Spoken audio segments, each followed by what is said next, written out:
to our pod. And by that, I mean on Wednesdays we read. I'm Hannah. I'm Laura. And we are two best friends who do a deep dive into a new book series, one book at a time. Right now, it is Ba-dum-bum, Ba-dum-bum, The Year of the Dresden. The Year of the Dresden. And we are covering the first 15 chapters of Jim Butcher's White Knight, the final book this year of Dresden summer, guys. We're wrapping up Dresden buckle and for the year. Did Hannah like the first 15 chapters? Is she getting whiplash? I don't know. Probably. I specifically have a note that says, you know what? We'll probably get there, but I'm pretty sure it said something about like, do I like this book? OMG. I know. I was sitting there and I was like, well, I like it. Let's see what he does in the next two thirds. But before we dive in, Laura, what are you reading, watching, and or enjoying? So I recently enjoyed going to Madison, Wisconsin, and seeing you and our other friend. I will not name her here, but we went and saw a live recording of the Bechdel Cast podcast, and they were covering the Star Wars prequels. And the Bechdel Cast is a feminist podcast that talks about the representation of women and minorities in movies, and it was one of those things where you go into this knowing that there's not great representation in those prequels, and it was a blast to hear the commentary on this. It was so good. It was amazing. Yeah, Laura and I mean, you can name the friend on the podcast because we've had them on the podcast, but okay. No judgment. But yeah, we got tickets because Laura has been a huge fan of the Bechdel Cast from very early on. She got me into since it. Like 2015, since they started. Yeah, and so we kind of dragged our friend along with us because she had never seen them. So it was tons and tons of fun, and I loved it so much. It was Jamie Loftus read her fanfic. Smutty fanfic that she created about Darth Maul. It was beautiful. Fantastic. No notes. No 10 notes. out of 10. There we go. There was also just like some excellent PowerPoint work done by Caitlin Durante. And yeah, I really loved the show. It was so fun. And I was really glad that we got to go. And then we also checked out some game stores and like board game stores and a bookstore that was really nice too. Yeah, we went to a Room of One's Own in Madison and we supported them. They're a great queer bookstore that I've been to before, and I spent far too much money. So same. And yeah, and then Bobby and I, our friend Bobby, who was with us, she and I, when we got there a little early, so we were both checking out a gaming store, and I'm not remembering the name of it off the top of my head. Something library, I remember, because I had actually maybe it is looked gaming it up. library. I think it was gaming library because I said, "Ooh, Laura, I wanted you to check that out." So I was happy you got to go. And it was, I really appreciate getting to go to actual gaming stores because I don't really have many of them around my area, like at all. So usually, like if you're looking for games, you have to kind of look online for some of these that you see on YouTube and everything, because a lot of them, unfortunately, when you live in rural areas, like the closest thing you can find to gaming stores like 2 to 2.5 hours away, which is just not feasible. So it was really kind of neat to see like look through a gaming store in person. But I really wish that gaming, like board gaming, was not so expensive, because there were so many in there that I was like, ooh, this one looks beautiful. Ooh, this one looks beautiful. I want to try this one. I want to play this one. And it's also one of those things where you hate to like make a purchase because they're so expensive and not like the game. So I'm a little bit picky when I buy games that I'm like, is this something that I can see myself playing a lot, or that I can see like getting together with people to play it? Because otherwise it's not going to be a purchase that I'm going to make because they're so expensive. Like some of the games are like $100 and I'm like, oh, that's a lot. And so, yeah, you really have to like, at least for me, I'm really like eyeing the games and I'm like, okay, what's the player count on this? Because if it doesn't have a solo mode, it's almost out for me, because I play games solo a lot. And sometimes I'll go for games that are like 2-player plus because my husband will play with me. But most of the time I'm like, they have to have solo mode. Otherwise, it's not worth it to me. But I did pick up a couple games. I picked up Canopy, which I have not played yet. And I believe you said that your husband has this one and Yes, enjoys it. I grabbed it just mainly for the art because I we're love really into pretty games. I love beautiful games, Yeah. especially like nature and animal appearing games. I really am drawn to those because like Flamecraft is like my favorite, and Flamecraft is so beautiful. Like I just love the art in Flamecraft. It's amazing. But the other game I picked up was A Gentle Rain. And I'm not remembering the creator off the top of my head. I feel like it's Kinfire or something like that is the creator. But this is a solo like tile placement game where you're trying to like match up lotus blooms in order to like make a bloom in Mm. this beautiful pond where there are like these pretty lily pads and lotuses and otters and little frogs on the tiles and everything. And it's a really peaceful game. Like even in the instructions, it tells you to like put on something comfy and take Oh, some that's deep nice. breaths and get ready to relax. And I've been playing it before bed, and it's one of those things where it is a relaxing game, but at the same time, it's fairly challenging. So I'll play it several times before I go to bed, and I kind of like games like this because I have been playing Cascadia in the same way where I've been playing it before bed because I find that to be a relaxing game too. But this game, A Gentle Rain, I think is really a nice and fun game and fairly challenging. And you can get like a round of it out pretty quick because it's like 15 minutes or 20 minutes to play, depending on how quickly you were doing it. But it's a lot of fun and a good purchase. I think the only thing I kind of regret was there's two versions of the game. One was like a bloom, like a full bloom version or something like that, a bloom version, and it has the lotuses, the bloom tiles that are like a almost 3D version in plastic.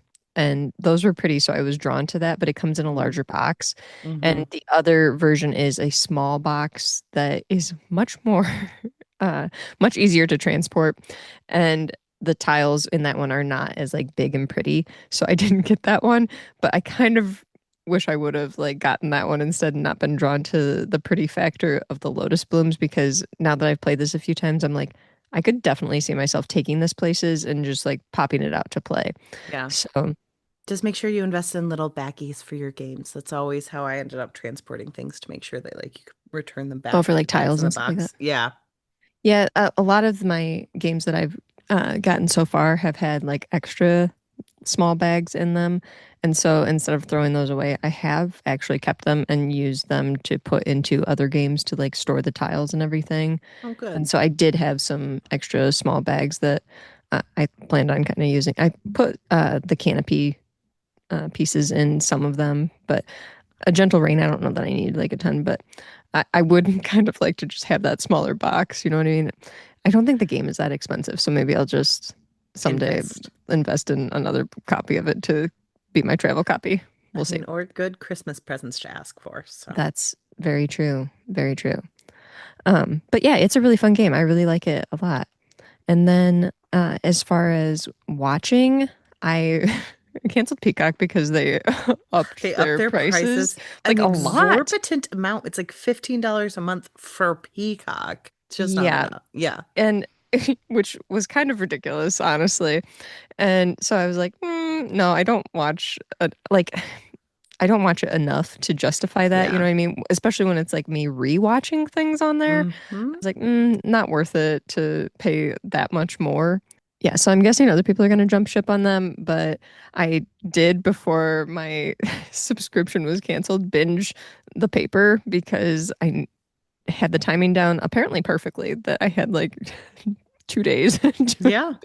to binge the paper. So my husband and I watched that, and it's for people that are expecting like The Office again. It's not The Office again. Like we have Right. Oscar again, but it's not exactly The Office. It's following like the company that ends up buying Dunder Mifflin or whatever, and it's just a new mockumentary. I would not say like I know there's a bunch of people online that are all disappointed and everything. I think it's actually pretty funny in terms of mockumentaries go. I do think like of some of the mockumentaries that are out right now, like obviously Abbott Elementary is like top tier in my Hmm. brain of the ones that are out, but St. Dennis Medical is really good. So I would put that one like maybe number two in my mind. And that one is maybe more true mockumentary because I feel like Abbott Elementary is at its core very like they're trying to highlight real issues that are at place in the education system Yes. and with students and families. So I feel like there's less mocking in that one. But I did appreciate the paper and I think it was fun and I really appreciated the two actors who played Esmeralda and Ken. And Ken is played by Tim Key, who is of Taskmaster fame. And he Oh. was very, very funny.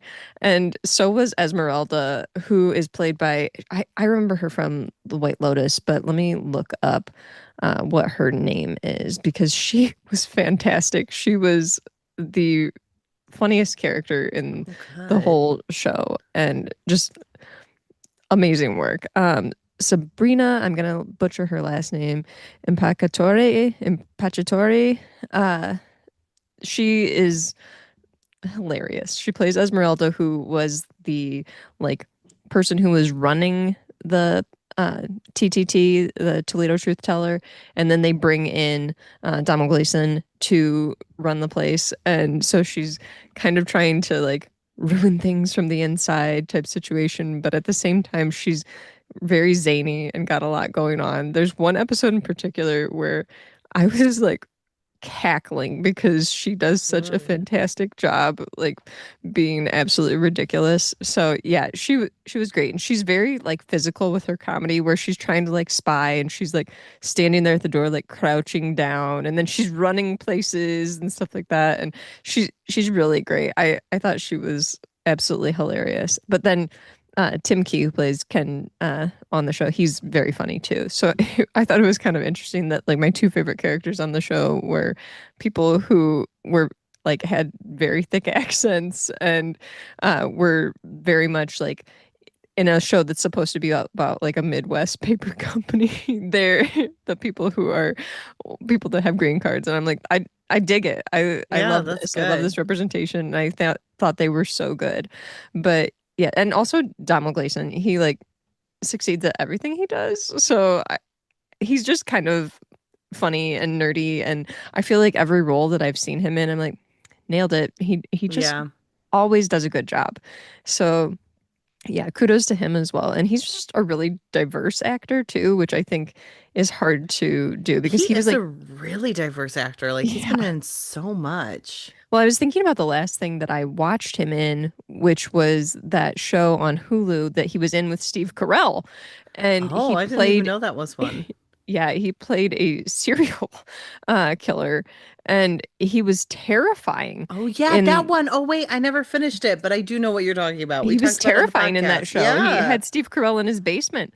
And so yeah, and I'm yeah, I was thinking also too like about rom-coms he's been in that I've loved and everything. So he is really diverse I and he's been in like Star Wars and all sorts of stuff. So he doesn't really pass up roles in my mind. He kind of just like goes with the flow and just like takes things that he's Yeah. offered and he does a really good job. But he was funny in this too. I just think that in my mind when I'm thinking about like the moments that I laughed the most at, Esmeralda. Oh, She good. was so funny. I I can't wait to watch her more in season 2. She'll be great. And it was renewed right away and I think that's because everyone was immediately Of binging that course. show. And I'm also just glad. Thank you, Peacock, for just putting out all the episodes at once because Thank you then for letting me cancel my I was able subscription. to But cancel my subscription. Thank you, Peacock. Lower your prices. Okay. yeah, Make it more reasonable. Be real. And then as far as reading, we recently had an interview with Nghi Vo, which was it fantastic. was so And amazing. I love her. she is so great. Like, listeners, you're going to really enjoy the interview. I think she's just so down to earth, but at the same time, so like thoughtful with the way that she puts together her work and also just the way that she answers like questions that we were asking her as Hmm. readers. I think that she's just a very thoughtful and intelligent person who's doing really great work in terms of like representation and writing messages in her work. So to prepare for the interview with her, I read almost all of her work. You read like everything. I've read almost all of them now. And so she's got a new book coming out next year in the Singing Hills cycle that obviously I have not read, but I've read all of the Singing Hills cycles that I could get my hands on. I read Siren Queen, I read The Chosen and the Beautiful, and I read The City in Glass. And I this was the most enjoyable homework that I have ever had. All of these works were so great in different ways, and I really I The City in Glass may be one of my favorite books that I've read this year. I Oh, just thought it was good. hauntingly beautiful, and I was thinking about it and I was like, this reminds me of some other work, and I couldn't figure out what it was at first, but then I did figure it out. It reminds me of This Is How You Lose the Time War, the book that I could not even figure out what was Oh, going on. And yeah. uh I feel like The City in Glass did such a beautiful and haunting job at writing this amazing story, a love story. And I truly love this book. Like it's so good. Like it's one of my favorites now. I really love it. I think it's maybe one of my favorites this year. I I think it's just absolutely great. And listeners, please pick it up. But pick up her other works too. I know that the Singing Hills cycle get a lot of people talking about them, and rightly so, because they're excellent works talking about Yeah. like the importance of storytelling. But The Chosen and the Beautiful is a story that's like a retelling of The Great Gatsby from the POV of Jordan, who is one of Daisy's friends. That was a really interesting story as well, and a unique way to look at friendship. Because I think when I was reading the Singing Hills stories, there's very much like this strong friendship that exists in the characters, and in The Chosen and the Beautiful, you kind of hate these two because they're just bad friends. They're just mean. So that was an interesting thing for me, like reading through all of Nghi's work to kind of see that perspective. It was also just neat too because in The Chosen, the Beautiful, Jordan is a Vietnamese woman who is also queer, and so that was a unique Mm, perspective too, to get all of this like different kind of like background in terms of like, oh yeah, there's all these parties happening and all these things that we wouldn't have heard about in The Great Gatsby because they wouldn't have been considered like quote unquote like okay to talk about, like not right. societally correct or whatever. But in The Chosen and the Beautiful, it was like we were getting the true story of what was happening. You know what I mean? And Right. I really like that. And then Siren Queen is probably my second favorite after The City in Glass, in terms of her novels. Siren Queen follows a woman who wants to break out into movies and in acting, but is only offered roles as like maids and servants and stuff like that because she is a woman of color. And she decides that rather than playing these types of roles, she's going to go into uh, acting, but she will play monsters in movies. And she becomes wildly popular and has all these different experiences along the way, realizing that things are a little more horrific and that these monsters are a little more real than she thought. And I thought this Wow. was an extremely unique book and very much like calls out a lot of situations that happen within industry.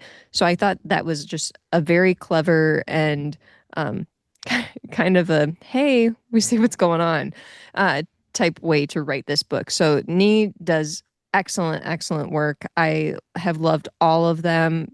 And yeah, be looking for or be ready for our interview that's going to be coming out soon and be picking up all of her work, honestly. Like the new entry in the Singing Hills cycle is A Mouthful of Dust. And that was Yes. a really great one.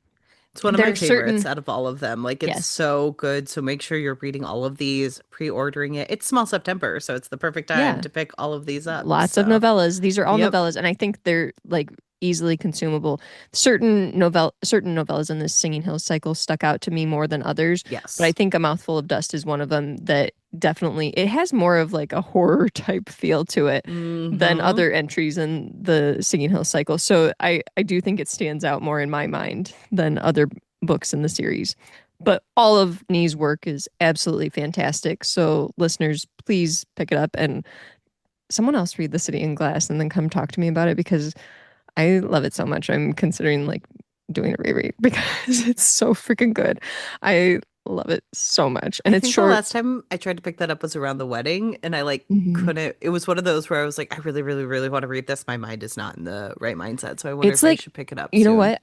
It another book it kind of reminds me of is like it has like this magical, like sweeping, like magical realism feel to it that the Night Circus has, honestly. So Oh, I feel like if nice. you're in that type of like haunting, like magical feel type book, you would be into it. But I also go in phases where it's like certain types of books don't work for my brain at certain times, if you Yeah, know what I mean. And I think you also kind of fit into this I'm where you're a very mood much reader that. in the same way, Hmm. where it's like, and you just mentioned like you're doing small September. And so like you're wanting to read smaller books right now. Like it just feels like that's more of the feel for you at the moment or whatever. Hmm. And I do think there's certain times in my mind where I'm like, oh yeah, romances seem to fit more in the summer to me for whatever Yeah. reason. And I've mentioned that before. But yeah, I think that if you're in the reading mindset for like a beautiful, like sweeping, like kind of magical realism or and it's this is definitely more in fantasy for sure, but it has very much feels of that magical realism type writing style. So yeah, it's just hauntingly beautiful, and I love The City in Glass so much. Absolute fave. So Perfect. readers pick it up. But all right, Hannah, what have you been reading, watching, and or enjoying? So for enjoying, I went to Bechdel Cast with Laura, so that's definitely up there.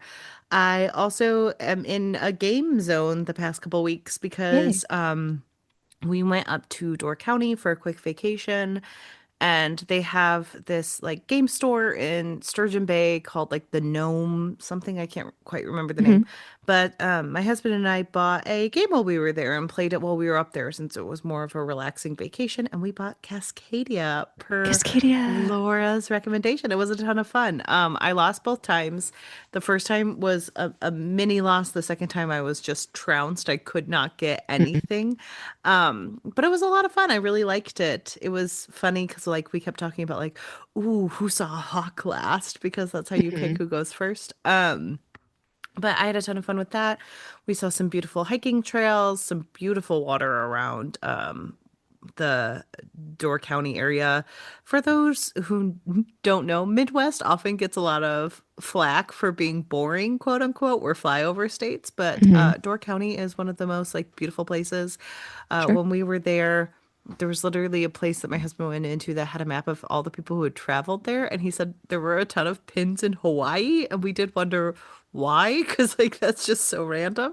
Um, but yeah, we enjoyed Door County quite a bit. And then for more games, for those who aren't on Blue Sky or anywhere on Hmm. the internet, the sequel to Hollow Knight, which everyone knows I played Yes. last year, has been released. Silk Song. It follows Hornet from the original game series. At the beginning, she's kidnapped, and you're trying to figure out why when she escapes. There's something to do, with her silk. This is such an interesting follow-up. There's so much more like world building. I would say some of the enemies are harder, which is interesting and gets you very, very frustrated very quickly. Can I ask what is Hornet? What kind of Hornet creature? well, this is kind of the lore of Knight. So Hmm. if you guys don't want spoilers for the game, she's like part spider, part like king. So Oh. like, yeah, so she's kind She looks of like a beautiful like rabbit skeleton. oh, that's fair. She's supposed to look like a skull, so like I could Yeah, see it looks that. like a rabbit skeleton because of Yeah. like a beautiful And one though. there is a moment in the game where, like, I always say she's running around in a pretty little red dress, and you figure out Mhm. that it's a cape, and I was like, it's gonna be a dress in my mind for the rest of my Oh, life. okay. Because it's just so fun to see, like, I don't know, a woman running around in a dress and kicking ass. But Sure. so that's my belief. But yeah, it's been a ton of fun so far. I would say that I'm about 15 hours in because other things I enjoyed. Laura's mom brought me tomatoes from her garden, so I had to can Mhm. this weekend, and I was spending a lot of time with Laura and Bobby and friends from the area. So I had a very social weekend. So it didn't give me much time to enjoy TV, but it gave me lots of time to enjoy games and podcasts. And I'm enjoying Silk Song very much for the time I get to play it. So So 15 hours, like how far are you into the game then at that point? Well, so they have it broken up into parts. Like, I don't even know Hmm. how long this game is, but I'm only in part one. And so I Oh. can't even imagine how far this is going. I can tell you that, like, so part of this game is you have to explore these areas and, like, Hmm. purchase a map off of someone. And so I've opened the door to, I would say, like, one, two, three, four, five, about five or six locations on my Okay. map. And then you just have to explore because, like, a huge part of the game is you kind of running into what you think are dead ends until you open Hmm. up different areas or find certain ways around things. Because, like, you start the game and you can only jump a certain way or you can only do this. And, like, throughout the game, you get new skills, like being able to climb Hmm. on walls or being able to throw your needle, which is what you fight with. Um, and my sister-in-law and I have been joking that we really can't wait to make our noodle stronger because Hmm. it's so weak. It takes so many hits to kill all of these animals. Um, and I definitely have least favorite enemies right now, and they are the ants Okay. and the crows because they're terrible. Those are my our short names for it. They all have fun little names, but it's been a Okay. lot of fun. So you're just like getting through these different areas. You have to bounce on a lot of things, and I would say that like Hornet is a lot more acrobatic than the little Hmm. man from the first series. So it's just like it's a lot of fun watching the play. And this game has been a long time coming. I think it's like 7 years in the making.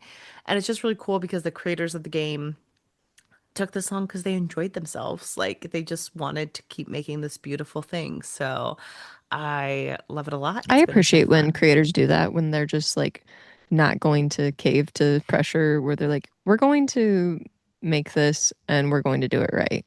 And especially when the game only costs $20, which is very cheap Wow. for a Switch game. And they kind of went on the record of like, well, we don't need to make it any more expensive. It's the two of Hmm. us. We created this game, and like it's popular enough that it gets all of this like Hmm. hubbub around Covers it. your So, costs. Yeah. um, and there are certain like the little guy in Hollow Knight like never talked. He was kind of just quiet, and Hornet was always yelling because you do fight her in the original game and you Mm. figure out why during the game. And so she yells during this, and it's kind of fun to have like a loud protagonist because I feel like in a lot of games you always have like the silent protagonist who's just Sure. like there to fight battles. And she's like, "No, I'm gonna scream, I'm gonna yell, and I'm gonna talk to people," which is just so unique. Hmm. Um, and I would say my favorite character is this little ladybug who sings songs because she's like, I'm keeping the darkness at bay. And she sings this Oh. cute little song that my husband played for me on TikTok. And I was like, it's my little lady. Like, she's just singing to the bugs because Oh. she thinks she can heal them. Um, and it's adorable. And then I think I talked about this last week, but I did finish the Shades of Midnight series. So I think Oh, we covered okay. that last week. So that's a trilogy by V.E. I know you Schwab. mentioned that you were rereading it, like the first Yes. couple. Well, I know I'm rereading Gideon the Ninth, so I Oh, can okay. read I'm sorry. the next two in the Locked Tomb series because those books have so much to them. I feel like I lost Hmm. a lot in the first book, like not knowing exactly what was happening. So I reread that right now. I'm rereading it at about 50% of the way through. You get a lot more out of it the second time around. um, Hmm. and yeah, I finished V.E. Schwab's trilogy. Good Oh, that was the one books. that you Like, forgot that you had started it. That was it. yeah. Yeah, Okay. I forgot that I had started it. But I feel like I'm trying to get through some trilogies and trying to complete a couple of things that I haven't completed yet. I think I'm in a little bit of a reading slump this year overall. Just like Hmm. I usually am on target to hit about 130 books. I would say I'm probably sitting at more of 100 books, and I'm trying to give myself the grace to be like, you don't have to consume a million different words. I work a pretty intense job. I run a podcast. I have a husband, so it's just a lot harder.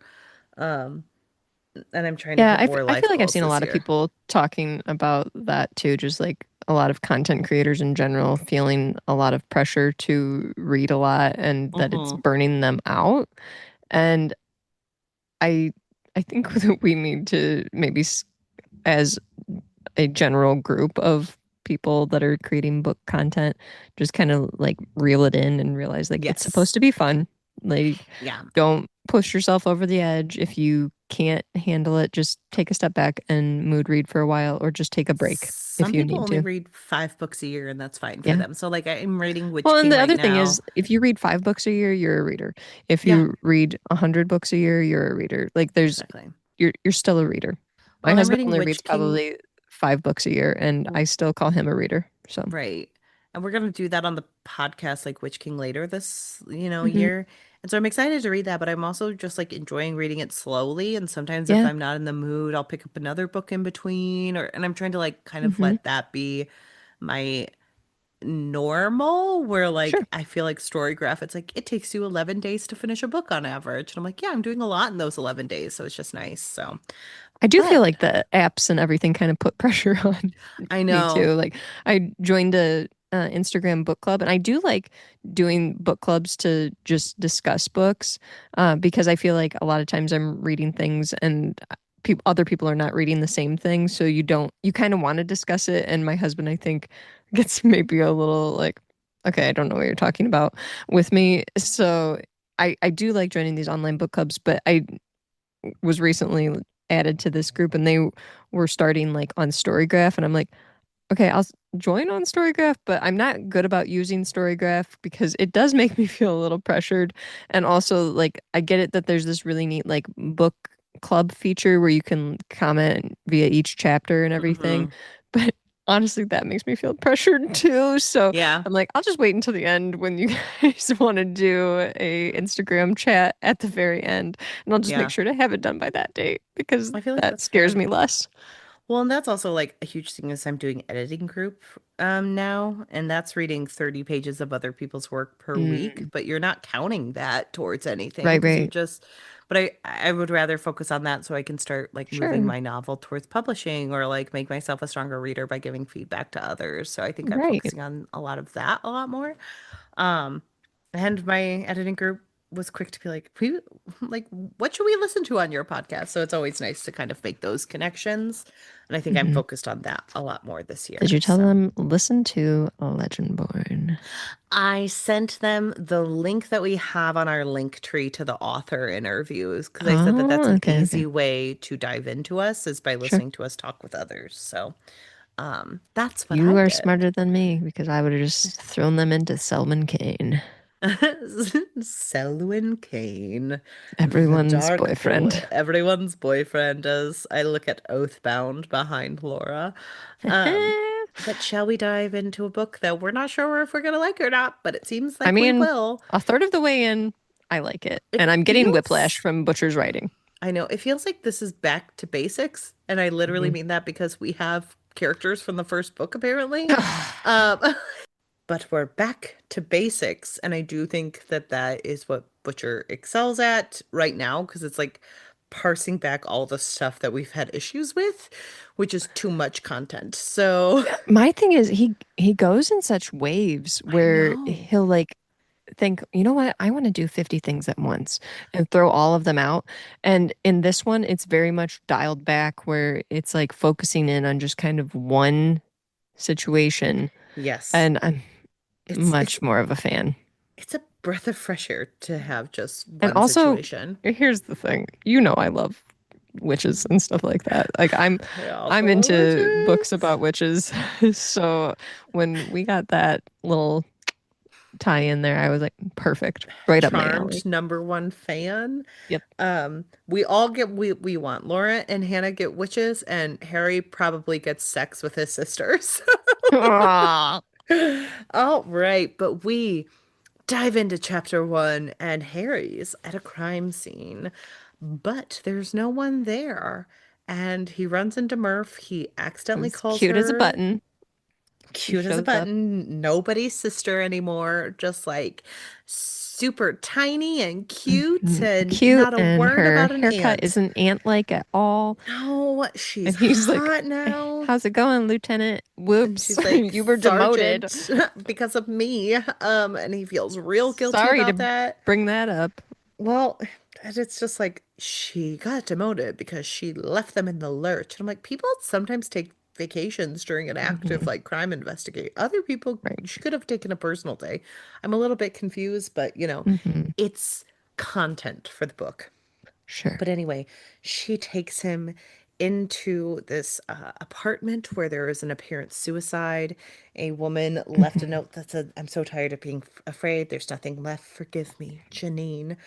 Um, But but it's weird because there's like no signs of like someone actually living there because there's no yeah, pictures or he even checked the bathroom. He's like, there's not even like hair in here. right. You normally find hair in a bathroom. And there's no signs of like someone who's depressed living in the house. Like Hmm. it's just like very pristine. The only thing that indicates it is a suicide is the fact that she's dead and left a note. Yeah, and then And there's like so, pills. So it's like, okay, it looks like an overdose. I guess must be an overdose. but Okay. he also points out that she was a practitioner of witchcraft because there are Hmm. some witchy things there. And it's like he talks about how she set up a temple on a table. There's like gentle energy there. There's an old knife. There's just a lot of Hmm. stuff. And so as Harry looks around, um, he he finds some type of energy in the bathroom, I think, and Hmm. he does his own little bit of wizardry, Well, and first all he of has to his get his tackle box oh because his yeah, I apprentice has forgot. He been has using that. he has to take his apprentice Molly out into the middle of nowhere to teach her how to do things because she's untrustworthy. Mhm. And so he was like, I was putting it in random plastic bags, but that's really hard. So I bought a tackle box, Which which I is did funny. like. And so he has like these coppery filaments. He uses energy and he like throws them on Hmm. a wall, which I kind of like that as an imagery for magic, Yeah. which is just like simple, almost sciencey magic. That's perfect. Hmm. And it illuminates to Exodus 22:18. And he says that that means suffer not a witch to live. The witch to live. And Murph is like, okay, so this is murder, and it's someone who's like using the Bible. And Harry has like a Hmm. very well thought thing of like, hey, the Bible's made by humans. So, like, even though it might be a religious text, it doesn't mean it's a perfect religious text. And people also Well, because he read kind into of it. calls out Karen Murphy. He's like, don't be judgmental Catholic. Yes. And he's like, Christianity has sucked throughout the ages and especially Catholics. So let's not be turning up our nose at Right. other faiths. Let's get it together here. Because he's like, people had to say what was in the Bible, and so they said like suffer not the witch. They don't know if they meant like black dark magic. There are different types of magic. They were probably talking about something different. He talks about how the KKK uses the Bible. So he's just like, you Hmm. really need to slow your roll and understand what's going on here. Um, Which I was kind of curious because I'm like, I don't know that we know like what Butcher's views are on religion, but I'm guessing they kind of mirror Dresden's, I do that think that they mirror Harry Dresden's Dresden very is much like in the this. self-insert character, Hmm. and it does make me feel pretty good that he's got a somewhat healthy view on things where Yeah. he's very non-judgmental when it comes Well, to and he's also not judgmental of like Christianity, it seems like. It seems like it's just like, correct, hey, don't judge and don't use correct, things inappropriately, which correct. is pretty easy to get behind. Hmm. And probably pretty easy to put in Dresden for a very Hmm. popular book series to be like, Yeah. hey, I am neutral. I just want people to be nice. That's a pretty easy standard to get behind for And I most know we've people. had like a fairly heavy dose of like Catholicism in Hmm. previous books, but I just kind of wonder if maybe it's because fairly strong ties to like supernatural things is why Yes. we're getting that. But I could be wrong. No, I think that that's very fair. And so they are talking about how this is probably a murder and multiple women have been murdered. Yes. Murph says she's going to take some quote unquote personal time to help Harry during this because she can't really help him investigate right now because she's in deep water. It would be hard to get funding to have Harry hired on, so she wants to like hire him herself. And Harry's like, Which is "You've weird. She's like, I'm not supposed to, we're like, the budget can't afford you, so I'll just pay you out of pocket. And he's like, okay. Well, Harry's also kind of like, well, you don't really need to do that. Like, we'll discuss it later. But also, it's weird because, again, Murph is supposed to be the best thing that Chicago has ever seen. And the best thing Murph can ever do is hire Harry, which is a little Hmm. weird to me. But I digress. But Yeah. she talks about the fact that she can't really give him the list of people right now, but Butters might be able to give him a list of people who were killed You in forgot apparent Molly suicides. springs in here. But that's when Molly comes in. Is she's like, "Oh, well, Butters Okay. might know." And then Murph grunts and throws someone over her shoulder. And it's a girl with blonde, spiky hair, and it's Harry's And she's got apprentice. piercings and combat boots. And And a she, crop top, because you know it's the early 2000s, and that means yes. she's slutty. Instead of like 2020 when everything's a crop top. Mhm. Um, and so Murph is like, Molly's like, how did you guys notice it was me? Because she was We heard veiled. your tongue piercing clicking. Like, And we really? heard floorboards creaking, and you're just not that good. And so they're both But like, then they do why? this thing that I hate where they like chastise her for trespassing on a crime scene. They're like, we're going to arrest you now. And obviously, like, we as readers know this is a fake out, but we're supposed to believe, like, with Molly, like, oh no, be scared. Molly's getting arrested. It's going to be on her Ah! criminal record. Yeah. And I kind of hate that. And then Dresden also has to, like, give this, like, Karen's really doing you a favor by not doing this. You really need to kind of get it together. And I'm Well, like, it's kind of ugh, like, for me, it's like the emperor has no clothes because we all know that she's not going to really get arrested. And the whole I point of know. them doing this is to make her take it seriously. But then if the It's end so goal is juvenile, she though. doesn't get arrested, then like there are no action or consequences No, for her actions. So it doesn't really make sense. Like no. there's nothing, there's no tying to you did this, so now you get in It's the trouble. emptiest of threats. Yes. And so it just annoyed me because I'm like, all she's going to learn from this is she could trespass on a crime scene and get Mhm. away with it. So, like, what are we talking about? Yeah, my note was they decide not to arrest her for contaminated crime scene, but chastise her. Barf.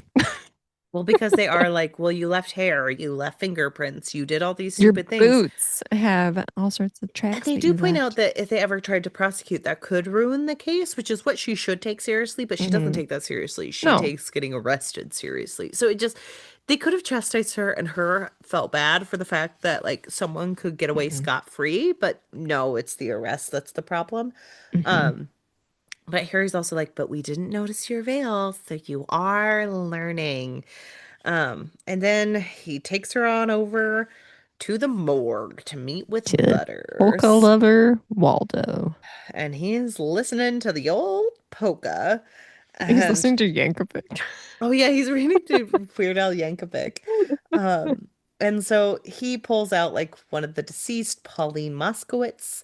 Oh, I know, he just goes through a list of people, Yeah. and one of them is Pauline Moskowitz.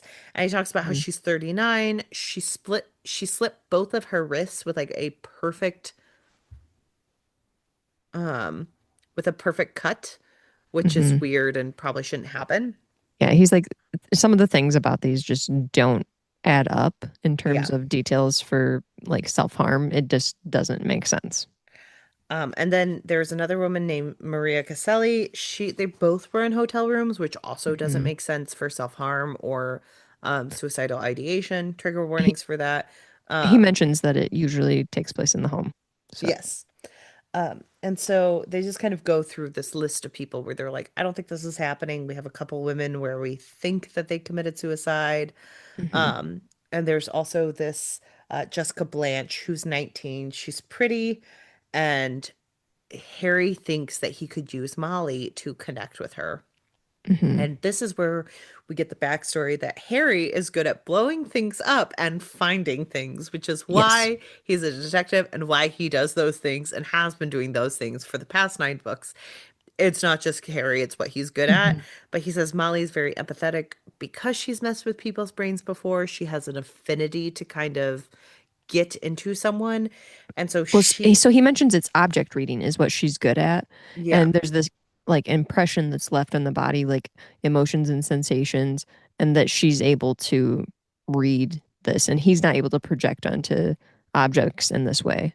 And I thought And this was he's really good world building in this section right here. It is really good world building. It does feel retconned, like a little I bit, where suppose. he's Yeah. like, oh, I need Molly to be able to do this. Why can't Harry do this? Oh, Hmm. because of this. But Harry does mention, like, I'm not really good at this magic. I could only get like a fifth of what she could get. So, like, Right. why don't we utilize her? And he does ask Molly, like, are you okay with this? Like, can you do Hmm. this? And she is on board because it is putting, and he explains to Butters that, like, she has to put herself in the moment of what she's Yeah. reading, which can be very scary for someone or very Hmm. personal. And it's not always the greatest look. So Molly is prepared. Um, and she goes She basically in. has an orgasm. Yeah, she goes into the body and she has an orgasm. Look, Hmm. we like most of this section. This was a part that I didn't need to see a No, 17-year-old girl do, or she's 18 I now. think she's 18 now Um, because now Waldo Butters is like asking how old she is, and they're like questioning her age, and they're both like him and Dresden are both kind of like quote unquote jealous, and it's icky. Don't like. again, it's always weird to me when you see in books and it's like two men sitting there being like, "Were you turned on?" "Yes, I Yeah, was." "Were I you don't like turned that on?" either. Like I think it's mostly if that happened, it would mostly be uncomfortable. It wouldn't be like, Hmm. "She's overage, isn't she?" And it's like, yeah, it's not as Nabokov because Lolita, am I right, guys? Um, so she's like, I'm feeling great now. She was obviously feeling really, really good when she Hmm. died. Um, and she says she remembers something like hearing different bands playing at the same time, only tactile. There's like some sensation over her stomach, like one of the She's like a medical. pinwheel or something. And she says it's a medical pinwheel thing. And Butters is like, how do you know what that is? And she's like, you don't want to know. Wink. Because she's kinky. But then she does end up like tracing out where, like on her midsection where the feeling was, and it spells out X 28 to Exodus. 18. Um, and so Molly is like basking in the afterglow, and Harry's like, Mhm. heroin feels good too. You know Um, what also is good? Drugs. And you hate drug problems. because you tried to mind control people over in the last book. Um, and so she talks about how the pleasure is what killed her, which has Harry thinking that it might be Hmm. white court involved. Hmm. Um, And then we also like get the backstory of Molly in this Yeah, section that we already know that we everything. don't care about. Well, I mean, we've seen I it. mean, we care, So, but we just talked about it two and weeks ago, so. it's just not that important right now. And so then Harry heads on over to Max to work, Mhm. and he's sitting there working, and everyone clears out because Okay, no so one. here's my thing. I didn't realize at first that everyone had like cleared out because they were like afraid of him. I just thought it was like him working so hard that he just didn't notice everyone was leaving and time was passing. Or like it was an empty night because it's May on a Tuesday, it seems Yes, like. But then like Harry walks over to Mac and he's like, "What's going on?" He's like, "Your gray cloak makes people nervous, Harry." everyone's scared of you because they think you're a serial killer. Well, he says that it's the wardens, like they're really Hmm. nervous about wardens because if you fall out of line, you might get murdered. But also we find out later that people are worried because there's a gray cloak wherever there's trouble and serial killing. So people are also clearing out for that reason. Harry also at this point, he mentioned something about like, oh, it must have been the murdered women in front of me. And I'm like, who's staring at the photos like that in a crowded bar, Harry? Um, so he's thinking about how much his life has changed because now he's part of the system when he used to be fighting against it.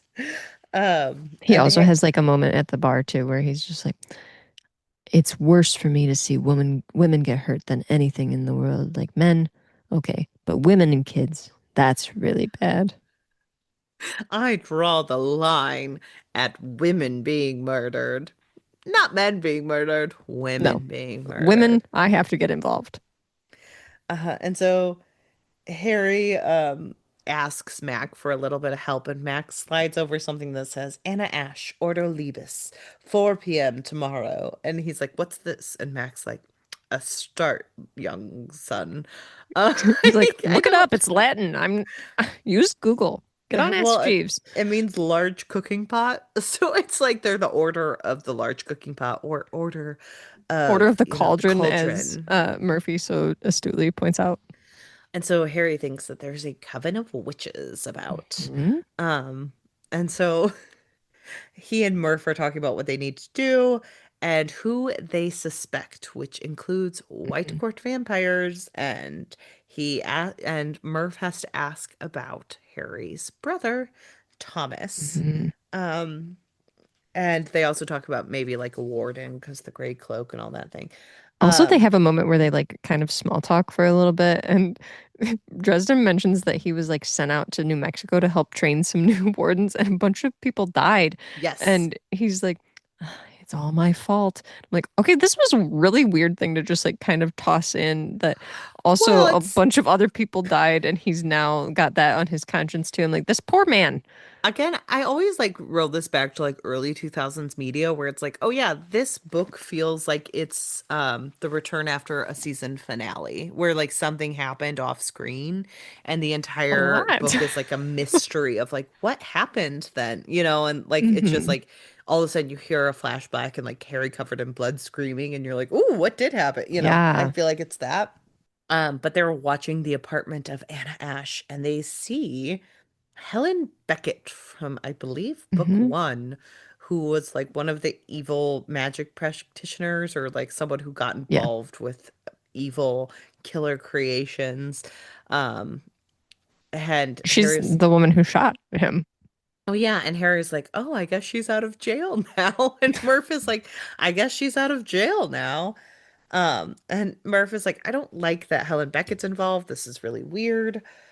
But they enter into the apartment anyway because they have to, because it's a mystery novel. Hmm. So they go in, and Harry knocks on the door, and he's like, there's a ward here. If I go in, I'm going to be powerless. It's a whole thing. And then, of Hmm. course, they're at Anna Ash's apartment. So a woman named Abby has to open the door because Hannah can't have a book where she keeps all the names straight. Because Abby Correct. came in, introduced herself. She's a plump blonde woman holding a dog named Named Toto. Toto. I don't know why. And I read this as Anna the entire time. And then all of a sudden, Anna walks in the room, and I'm like, Oh what no. happened? I was I think really, it was really just to point out confused. like Abby was just there to point out in this moment. Either Abby will return and will be important, or Abby was just there to point out like, oh, she has a unique ability that she can like see different sorts of futures and predict them, Mm. And kind of a so, la Agatha all along. well, they have a moment where she's like, you can't come in because we're scared of you. But you're right. Abby kind of introduces herself and she's like, "Oh, you're Harry Dresden. You're here to do this." And Harry walks through the ward to show them that he has no ill will towards them because it Hmm. really like downsizes his entire power range. And he comes in, he talks to Anna, um, and they all think he's probably the murderer. Is this the part where they're like, I think he's the murderer all along? Well, they're all like sitting there kind of like uncomfortable and they're like, so yeah, like, we don't want to be in here with you. And he's just like presenting the information to him and they're all kind of like a little uncomfortable because there's a lot of people missing from their community, like 20 or so people that are Yes. missing or unaccounted for. And all of them were seen previously, like before they went missing, with a Not gray every single cloaked one of man. them, but anytime they saw one of them right before they died, they had a Hmm. gray cloaked man with them. So it's not like every single one, but I think it's like Right. 36 actually, and it's all across America. Hmm. Um, and so they're like, a lot of people are tight knit. Everyone's seen like gray cloaked man, and Harry's like, I can promise you I'm not going around murdering people. This is Hmm. ridiculous. And they're like, well, you do live in Chicago and like this would be someone. But Harry's like, Hmm. look, I'll look into it. I'm going to show you it's not me. I came in here of my own free will. I let my powers be lower. I just want to help you guys out. And he like is introduced to a bunch of different women at this time. Hmm. And so Harry's like, here's my number. Please call me if there are any issues.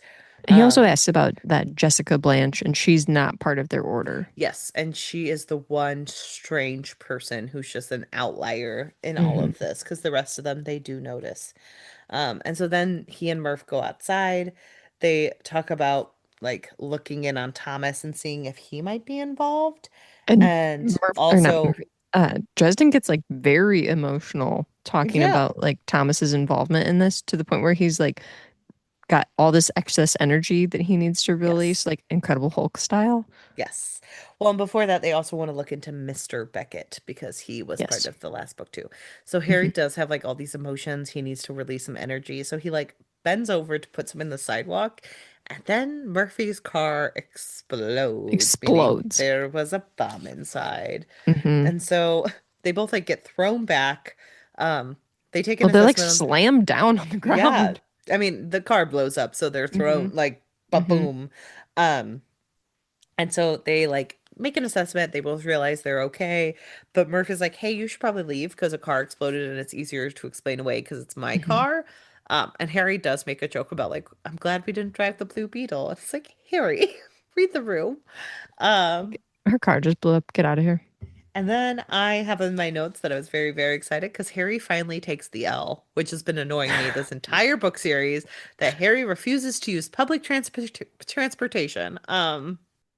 Mr. comes in, he says hi to Mr. He has Mouse go get the mail because Mouse is smart enough to go outside, let Hmm. himself urinate in the yard, and then grab the mail and come back. And Wild. funny that Harry is just like now in the past couple of books, like, is this not a normal dog? Like, come on.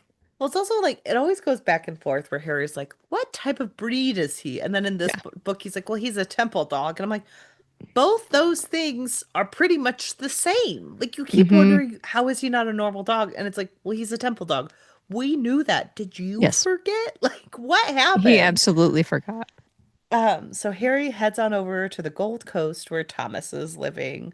Hmm. The Gold Coast, for everyone who doesn't know, is known as the Viagra Triangle because it is where older men go to get laid. So I do think it is Hmm. deeply funny that that is where Thomas lives. So just so So you're you saying know. that Butcher did his homework when Yeah. looking up a place. Out of all the places, he knew where the bars were Hmm. for older gentlemen to have sex. So anyway, Harry goes in. He's living in a very nice, like, high rise. Harry sneaks in with his giant ass dog Hmm. past security, and I mean, kind of he goes in. doesn't totally sneak in because they No, notice because him. they do notice him, but he's like, maybe they didn't. And he goes up, he looks around. Thomas's whole apartment is like pristine, the like front Hmm. area, the kitchen, the living room, everything looks amazing. Which he says is like out of character, but then he goes back and checks out the bathroom and one of the bedrooms, and they're a mess. The bedroom is a mess. And he says like that is more Thomas's style to always have it Hmm. messy. Thomas is also, you forgot, Laura, the biggest hurt that Harry sees. He refrigerates Mac's special ale. Um, it's mentioned all the time. So anyway, yeah, Thomas's room is a mess, and then he decides to go into the other room and he finds like a Hmm. weapons arsenal. And it has all the Which photo. concerning. It also has all the photos of the dead ladies, which is even more Hmm. concerning. And And so it's he notices too that it's not like a situation where you can notice any like signs of a crime scene logo or anything like being there, like any kind of like markers. So he's getting there before detectives are and taking these photos. So he's like, "Well, this looks pretty implicating." Oops. But of course, security comes and they immediately called the cops, which I do think is a weird choice. If you have security and he had a key to get into the apartment, Hmm. wild to jump directly to cops. That's just my one note for this. Right. But anyway, they're knocking on the door later. They're like, please let us in. And Harry takes this opportunity to pretend that he is Thomas's significant other Hmm. and they suffered like a setback in their relationship and Thomas left and moved out, but he's not taking the dog as agreed Hmm. upon. And Harry uses homophobia pretty much to Pretty get them to much. not ask questions because He's the like, you know security. what will get them off the scent? Homophobia. Yes. And so the cop and the guy are like outside the door because Harry's like, I need to use the restroom and then I'll leave. And I'm Hmm. like, of course. Well, all security and cop people do. Let someone use the restroom of the house that they don't Right. think they belong in. But Harry hears them outside and the guy's like, yeah, Thomas is definitely queer. But I love how the description of Dresden is given. It's like, do you think that NBA style, the NBA tall uh, guy with a giant dog is gay? Yeah, I totally believe it. Oh my gosh. It's very good. And so Harry is, he leaves the apartment and he says he has to go talk to a fallen angel about all Hmm. this. And so Harry does what I hate book characters do, feeds his dog 4 burgers. Get him Yeah, dog food. that's bad. I hate But that. although these are not regular animals, so we'll let it That's slide. true. I And so noticed that he's alone with his pets and doesn't eat till super late at night and is pulling all-nighters, and I was like, hmm, something we have in common. beautiful. And so Harry pulls up Lash and Lachelle comes out and she's like, I Hmm. finally have a nickname. And Harry's like, you've been around for like 5 books, so yeah, you get a Might as nickname. well. And so he uses her powers pretty much to like project all the different things they've seen. Hmm. And um she does bring up New Mexico, how he used her powers, and he's like, not by choice. But so she like projects everything that happened with the women, and they go through all the different types of people. They point out that one of the women, Lara Wraith, uh, is holding. Oh, sorry, no, scratch that. Well, they're Um, they're talking. They start talking initially about like Thomas, and yes, uh, she's like, "Why do you care so much about Thomas?" To which Harry's like, "We're blood relatives. This is why I care. Blood." And we're like, "Okay, cool." and And so they like he she has to projects remember this like, war room, and like that he does have to remember that like it's a white court vampire, and he is someone who does need to feed, and he has been feeding more, and Harry doesn't know how. Um, well, I was gonna mention though that she does Lashiel does like seduce him a little bit, like showing him like you could play the guitar, if you were really good or whatever, and kind of helps him with it or whatever. And then he has to like use this moment to remember that she's trying to take his free will via seduction, and that these moments when she's helping him, he needs to really like kind of be a little more with it.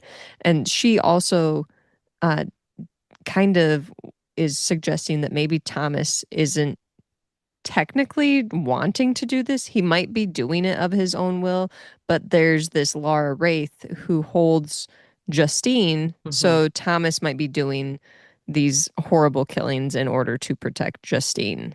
yes. Um, And so there he's kind of going over the fact that there's means, motive, and opportunity. And Harry's just like, I need to figure out what's going on with Thomas. But he's like, okay, get rid of the scene. I can't talk about this. And then Lachille's like, hey, there's something weird about the women you were just involved with.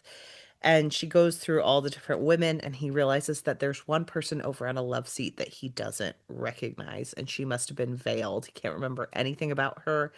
And Mhm. neither can Lachille, Well, and like which, Lashio points out, like Anna might not have known about might not have yes, known about this person either. It's not exactly. like necessarily something they were trying to hide from you.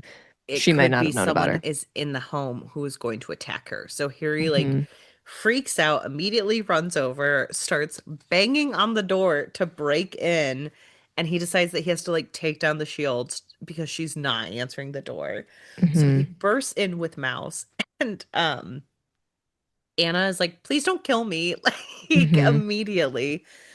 And Harry is sitting there. He's like, you thought I was gonna kill you? It's like, you literally You broke broke down my in. door.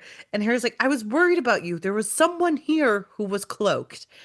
And then all of a sudden, he sees the person come forward. And as I hinted before, Well, it Mouse is, ends up trap pinning someone oh, down. yeah. There's like this unseen force that is like coming at Dresden, and he's sending power back, and he hears this woman's voice, and so he calls for Mouse, and just like as he's feeling his power stripped, he's like, I've got my revolver, so I'm still safe. Like, get out of the way, Anna, because I might shoot you because I feel cornered.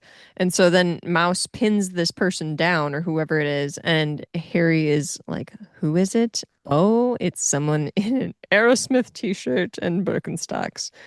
She's Elaine. blonde. It's Elaine. You took much better notes. I am sick with a cold, everyone.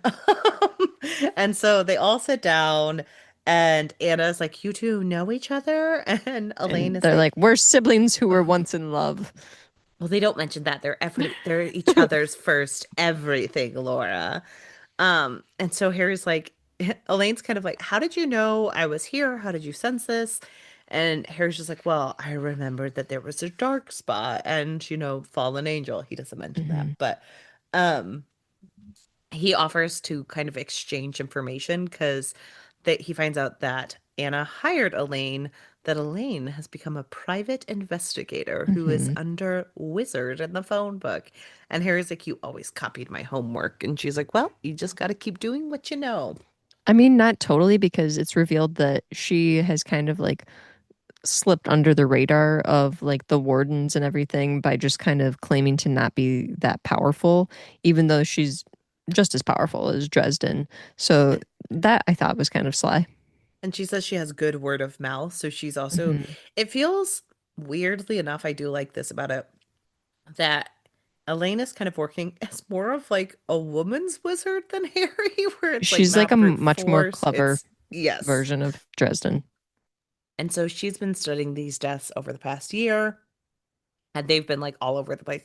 This is where that we find out that it's been going on for a year, and there's almost 36 victims. Sorry, that wasn't Well, it was before. mentioned at the meeting too. I had that in my notes. Oh, okay. That there was a bunch of people from their order missing.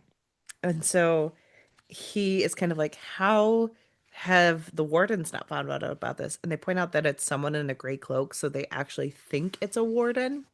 Yeah, they think it's somebody who's like leaking info to the vampires and the Black Council as well.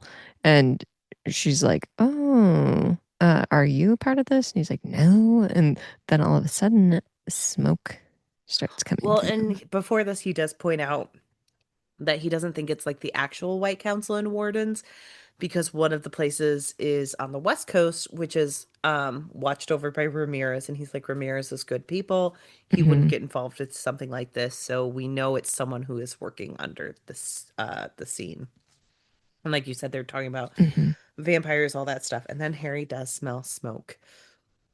And And their they amulets start to glow at the and same they time. realize that there's someone out there ready to attack them. And they're trying to figure out how to leave because they know that like this person has disarmed the power, they've disarmed the sprinklers, so they're really trying to push the people out of the apartment and the threshold of safety into certain danger. And And this is Harry, where Mouse does all of the heavy lifting because he and barks and gets everyone out. Deus Maki dog, because Harry is like, we need to get everyone out. We don't know how to do this. We're about to head into a battle that we're not ready for. And Mouse all of a sudden is like, woof, woof, woof. And it's like the loudest bark of your It's life. like Sonic barks. And it gets everyone on high alert. Like other dogs Hmm. start barking, babies start crying, and everyone realizes that once there's a fire going on and they Yeah. rush out the door. And Harry is like, what just happened? He's like, That this was is weird. not a normal dog. And Elaine is like, you have a temple dog? And Harry's like, I have Hmm. a temple dog. And so they run out of the apartment. They're like double checking to make sure everyone is safe. Hmm. They're moving, and then all of a sudden, Harry sees a person in a gray cloak, and the person sees him and runs away. And Harry says, Mouse, stay with Elaine, and he takes off after the man. Hmm. Um, so Harry starts running, and Harry actually has logical thoughts during this chase, which is brand new for him.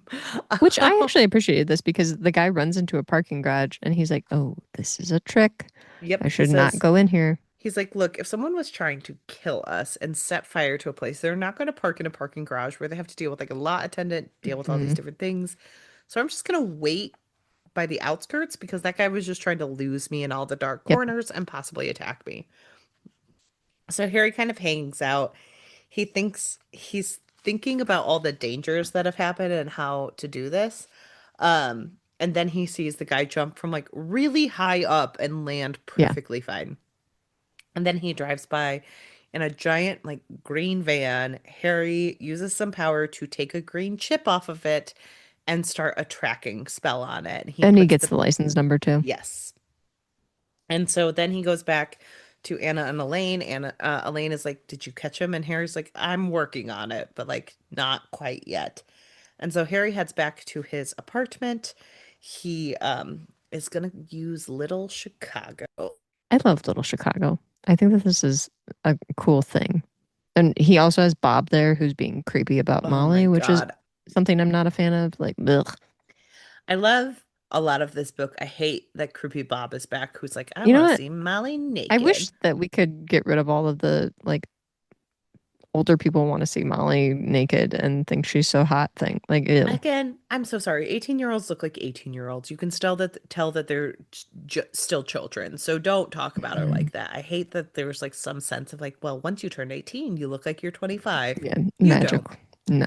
Um, and so Harry asks about the temple dogs, and Bob is like, look, there's like a celestial being called a foo dog and a mortal canine. They're very intelligent. They're very There's loyal. They're sentinels, which tough. is cool. And yeah, and they have like sonic barks that can help warn or like stop people. And then they can usually catch them and just eat them. And Harry's like, okay, super dog. And he's like, well, he's not bulletproof. So, Well, he not mentions that perfect. like they're sentinels, and so like his bark is like this protective thing that can kind of like alert people that they're intended for danger, which I thought was kind of a neat add-in. No, I do really like the world building in this book. I think it's really Hmm. helpful.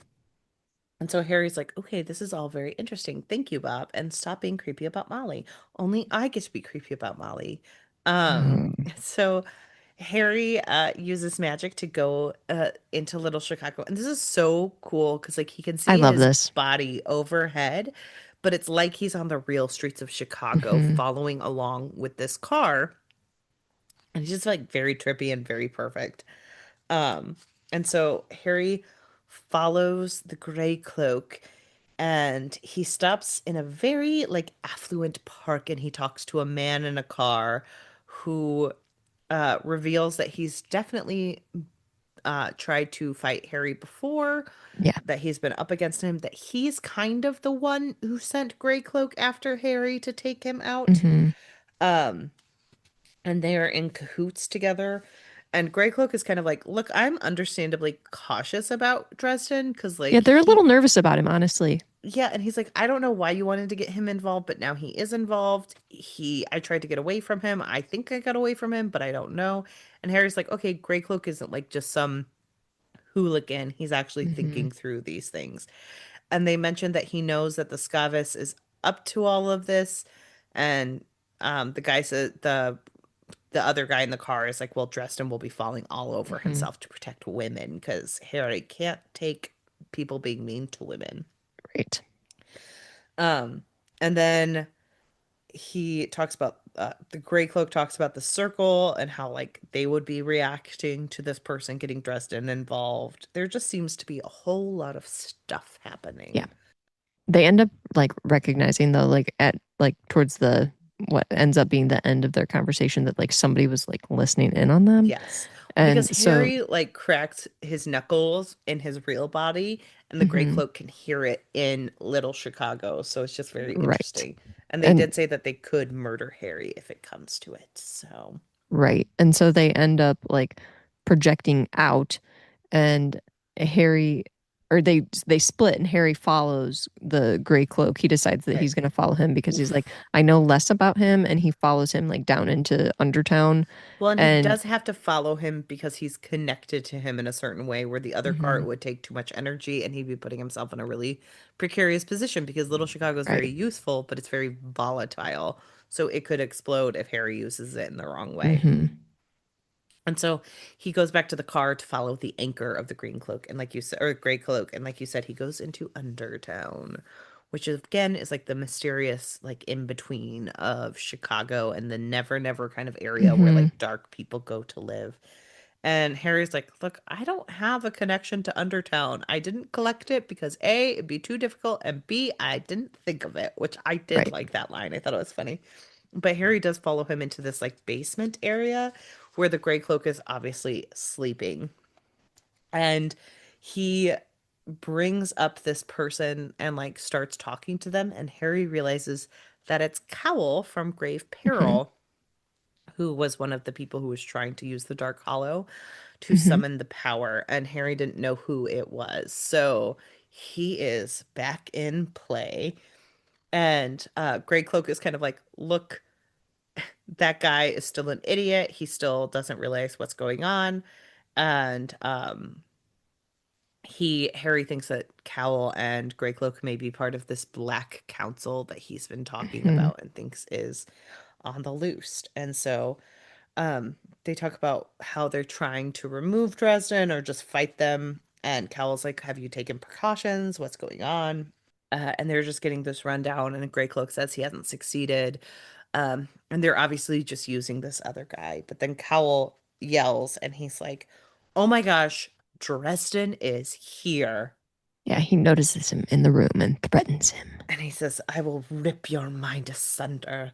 And And then it kind of feels like his mind's being split open. yep, and then darkness follows. And that's the end of the first 15 chapters. I dig Um, it so far. I dig it too. I can't wait to see what happens next. And hopefully, you guys will all be following along next week as we dive into chapters 16 through 30, because man, this is getting interesting. Well, thank you for following. If you want to follow along with us, make sure you are headed over to ourpod.com or following us on all the social media platforms in which we exist, mostly Blue Sky, Instagram, and TikTok at OWWRpod. And if you would be so willing, A, tell a friend about us. It's a great way to spread the word. Or B, make sure that you're rating, reviewing, and subscribing. We really Yeah, it appreciate really all of helps. that, and it does really help. We can't wait. And please make sure that you're checking on our social media platforms because we're about to do a giveaway for our indie mission winner, Revenge Arc by Kat Velour. which we will be covering next month for spooky season. So join us next Indie week. Check out Mission. everything we're doing and rate, review, and subscribe. And Thank thanks you for for. listening today. All right. Bye. Bye.